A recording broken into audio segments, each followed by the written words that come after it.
When the words are spoken, the room doesn't blow up. It becomes frozen. No music, no laughter, no significant buildup. Just a comment that strikes the floor so forcefully that the surrounding air seems to vanish. Yes, I do possess HIV. Supporters characterize it as something that spontaneously burst when emotions were already too powerful to manage, rather than as a thoughtful confession or a statement meant to attract media attention. Clips become viral in a matter of minutes. Reaction channels stop. The number of comment sections is excessive. They don't know what they just heard. They just know that something has changed since a new wave appears very instantly and seems to be unchangeable. People start to claim that Tamar Braxton was reacting and that this was not a medical admission at all, rather than coolly checking anything, reacting to her name, body, history, and sorrow, responding to blogs, and responding to rumors for days. Cry dragged on social media. Fans began asking the same question over and over again. Did she mean it, or did she simply lose her temper? Someone had shoved Tamar into a corner. Internet reports claim that whenever she looked, they were already having conversations and making choices. Since he was the one who initially raised the supposed connection between Tamar and Mendeecees, I'm already labeling her. At the center of such discussions was Funky DeNova. The story then takes a more sinister turn. Suddenly, the intensity of the emotional response increases. According to reports, Tamar is so upset and anxious that she leans into the charges rather than just responding to them, not because they are accurate, but rather because she is fed up with defending herself. She makes the accusations that everyone has previously made off of her. The next charge that takes the internet by surprise is this one. She believes that because Mendeecees has ruined her life, he should be subjected to all of the penalties he is currently facing, such as silence, legal issues, and the potential for an arrest. They did not reciprocate in their relationships. Force was utilized, and boundaries were crossed. Everyone agrees on a single point. This goes beyond mere rumors. Fans aren't sure what to consider first, though: the claim of HIV, the underlying rage, or the way the blame is shifted so fast that it's like seeing a dam collapse. Proponents call it a breakdown, although critics say it's harmful, so proceed with caution. The consequences are just getting started. It is not an instantaneous reaction, similar to how shock radiates from a single, unintentional sentence. It spreads in layers. Rather than a confession, fans start to piece together a moment that exemplifies how public pressure, rage, guilt, and weariness can all come together. According to certain rumors, the days before that tragedy were already quite busy. Tamar has been in the center of the conversation even though she didn't initiate it. There were persistent noises, assumptions that were presented as truth, rumors concerning her health, and conjectures about her personal life. Its numbers increased regardless of how many times she remained silent. Friends were the first to notice the change. No one responded to the texts. The number of phone conversations dropped. Her voice was thinner, strained, and a little brittle. Unlike the humor that people were accustomed to, those close to her claimed that no specific headline served as the decisive factor during the hearing. The cause was the abundance of blog articles that used comments that repeatedly used the same terms and her name as a diagnosis. Her body was being debated by strangers as if it were property owned by the public. The idea that this story had a source hung over everything, and a door that was impossible to lock had been opened. Funky is often cited on the internet. His earlier remarks against Tamar and Mendeecees laid the groundwork for others to might develop. Not because he said he was a physician, supporters claimed that everything else happened once the idea of an affair was brought forward. Rumors about health, character assessments, and moral judgments. All of a sudden, Tamar was not the only topic of conversation. They were dissecting her. According to her defenders, following wasn't a strategy, it was too much. According to reports, Tamar answered, "Yes, it was a surrender, not an admission. I have HIV." They disputed. She fiercely mimicked the labels that were ascribed to her once she gave up fighting them, practically daring the internet to hear how it sounded cruel. For various people, it may mean different things. Words like those are not unique. Even on an emotional level, critics assert that expressing them will unavoidably have unfavorable consequences. However, even detractors concur that the environment is significant. The pressure was important. As the issue played out in the media, it mattered how uncontrolled rumors were allowed to spread. During the same emotional storm, a second, even more explosive claim surfaced. Tamar appears to change her attention from self-defense to attacking Mendeecees. According to reports, she claims that he destroyed her life and that their connection was more sinister than a poor choice or an unpleasant circumstance. Things she claims she didn't pick. Everything that caused her to feeling violated, furious, and helpless. Advocates say this is why she reacted so strongly. They contend that control is weakened when suffering and public humiliation are combined. The mind's sifting ends, the voice of pain first. It is thought that Tamar makes the connection between the pain that had been growing for months, the rumors, the silence, and the discussion of arrests involving Mendeecees. Instead of presenting it as a coincidence, she presents it as a result. She reportedly asserts that Mendeecees has legitimate concerns regarding possible legal issues. According to internet rumors, justice is finally catching up and ought to be imprisoned. There were no scheduled statements. According to supporters, they weren't cooked, according to someone who believed that nothing more needed to be protected, because her name had already endured every conceivable form of agony. Once again, the story breaks down. Currently, a number of viewers immediately support her. Emotional outbursts are not impulsive, they say. They claim that unless they were in excruciating pain, no one would invite this kind of scrutiny. They contend that this was a manipulation. The woman's remark highlighted her history of frailty and mental health problems. Others shudder. They cautioned that such grave claims are impossible to make in the absence of proof. It is said that sentimental considerations do not justify acts that pose a risk to life. They fear that the truth could become a byproduct of the pandemonium. Other people are also trapped in the middle. People who are unable to ignore the pattern but are unsure about what to think. According to Tamar, language is not the only thing that sticks out. It's the rate at which the internet established its meaning. Headlines establish themselves within a few hours. Without reaction and hesitation, videos remove context. Refined and reduced phrases are then republished. The sentimental moment turns into a declaration. It is claimed. The assertion is presumed to be its true. Tamar has abruptly ceased responding to rumors. Her close friends reportedly attempt to intervene and prevent her from acting. They call for composure. They advise taking a step back, breathing in and out. However, the equipment is already in operation. Every quiet time is noted for confirmation. Every delay raises suspicions. De-escalation tactics are even subject to damage control. Meanwhile, Funky changes back into a lightning rod. Regarding his function, fans are divided. Some claim that he initiated the narrative. Some argue in his favor that he never brought up his illness or transgressions. They draw attention to the fact that he spoke about what he saw rather than his diagnosis. However, the internet does not distinguish between causes and effects. Funky speaks first, and then stays in the line of sight as it searches for something to target. Fire. The entire body becomes tense. The comment sections become battlefields. People debate responsibility, consent, and accountability while debating whether it would have been preferable to remain silent, wondering if it's ever safe to express emotions in a society. Consequently, indignation becomes beneficial. However, the fact that there is a lack of clarity, no formal declarations, affirmations, walkbacks, or reinforcement, just sensations and fragments, makes things more difficult, putting their own worries and presumptions in the gaps. Supporters claim that this is precisely why Tamar lost it. The story would continue without her, no matter what she did. This, critics say, is why moderation is so important. You have no control over how you utilize words after they are out of your mouth, as long as the noise persists. One thing becomes clear to all who observe: whether the rumors are accurate or not is irrelevant in this situation. It concerns what occurs when someone acts without protection because they think that rumors are true, or after them. It has to do with how easily misery can be made into a story, and how easily the main character of that story can be avoided. It seems like nothing has been resolved.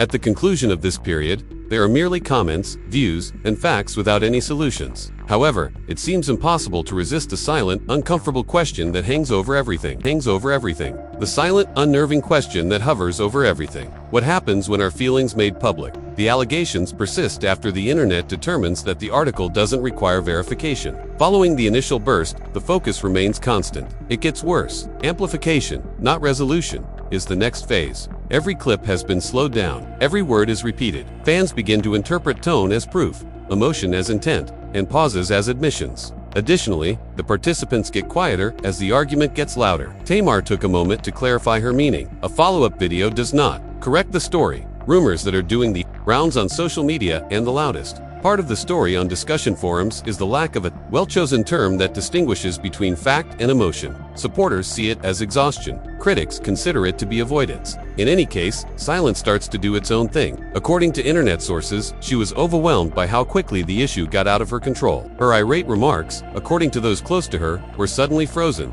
quoted, and transformed into something enduring. She had no intention of verifying a diagnosis, they said, but by the time that distinction became important, the internet had already made up its mind. It was a condensed sentence. Remove the background. The feeling was reduced to a headline. At this point, the discussion turns from what was said to why. Many have characterized the occurrence as an emotional breakdown brought on by persistent targeting. For days, they noticed that Tamar's name and words that she never used to public self-description has become popular. Insinuations, moral judgments, and health-related rumors were presented as issues. Advocates assert that after being given their identity several times, a person finally breaks and enters it again to put an end to the disruption. Others vehemently disagree with that interpretation. They contend that public personalities are aware of the consequences of their statements, that rumors get more traction when they are spread, and that emotional responses are accountable as well. These are no longer just theoretical discussions. They approach. Individuals accuse one another of exaggerating injuries or downplaying trauma. The voice shifts from one of understanding to one of assistance. The accusations against Mendeecees take on a life of their own in the midst of all of this. In addition to being a part of a tumultuous situation, sources say Tamar's fury went beyond her need for it to spill over. It is said that she blamed him for her misery. Words like "ruined my life" start to get out there. Then, in a fit of wrath, rather than as a formal accusation, the most serious assertion of all is made in the conversation. Something that is not stated as reality,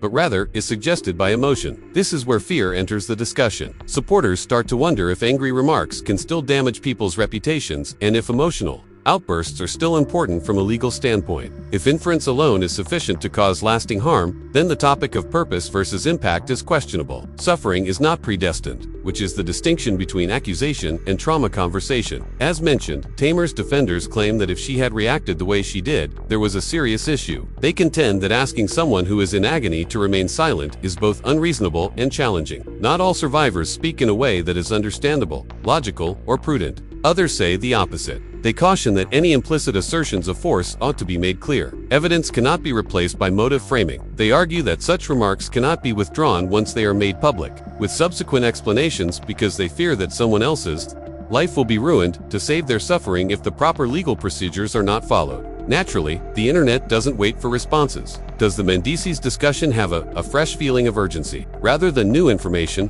these interpretations are gaining popularity due to their emotional appeal, which feeds into long-standing rumors. Individuals start piecing together historical events, previous news reports, outdated court cases, and unconnected events. All of this adds up to a developing idea that seems logical even without evidence. This is how conjecture solidifies. The arrest, according to some users, proves something. Others point to the inconsistent details. Despite the lack of credible sources to support the links the internet is pointing to, there are no costs connected to the allegations made. Storytelling is more powerful than rationality, and the narrative now benefits from silence, accusation, and anger. Funky's name continues to loom over everything like an unanswered mystery. Meanwhile, the comments section discusses whether he should be held accountable for the events that transpired. Location. Supporters claim that instead of painting, he discussed what he saw. Conclusions. They contend that it is unjust to hold him responsible for other people's Detractors argue that once he brought up proximity dynamics, it was enough to ignite the fire. Without a doubt, the internet would become unruly and unsettling. Commentary snippets that are doing the rounds claim that Funky himself does not come back right away.